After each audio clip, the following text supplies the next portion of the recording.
అందరికీ మార్నింగ్ లేచి దీపారాధన చేసి పిల్లలను తయారు చేసి నేను తయారై మా చిన్నక్క మా పెద్దక్క మా ఇంటి దగ్గర వాళ్ళందరం కలిసి కార్తీక మాసం కదా టెంపుల్ కి వెళ్తున్నాము. అనుకోకుండా బయలుదేరాము.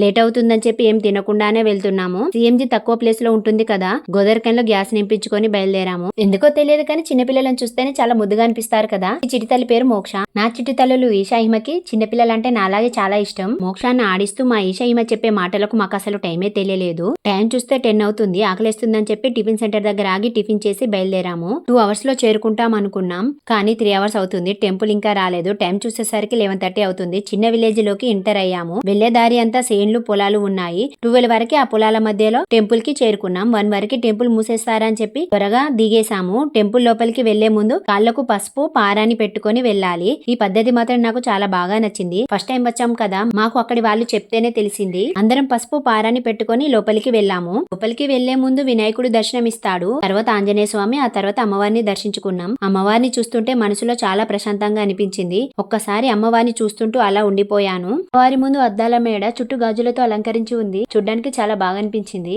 మేమందరం కలిసి అమ్మవారికి ముడుపు కట్టాము. కరీంనగర్ దాటి వెళ్ళాలి. గన్నవరంలో ఈ టెంపుల్ ఉంది.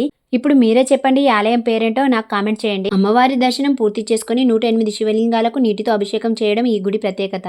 మాతో పాటు మా ఈశవనిక మాత్రం 108 శివలింగాలకు నీటితో అభిషేకించింది. శివాభిషేకం నా చిటితల్లి ఎంత బాగా చేసిందో. అయ్యేసరికి సాయంత్రం అయింది. అందరికి ఆకలేస్తుందని చెప్పి గుడిలోనే కూర్చొని పులిహోర ప్యాకెట్స్ తీసుకొని తిన్నాము. ఇక్కడ పులిహోర టేస్ట్ చాలా బాగుంది.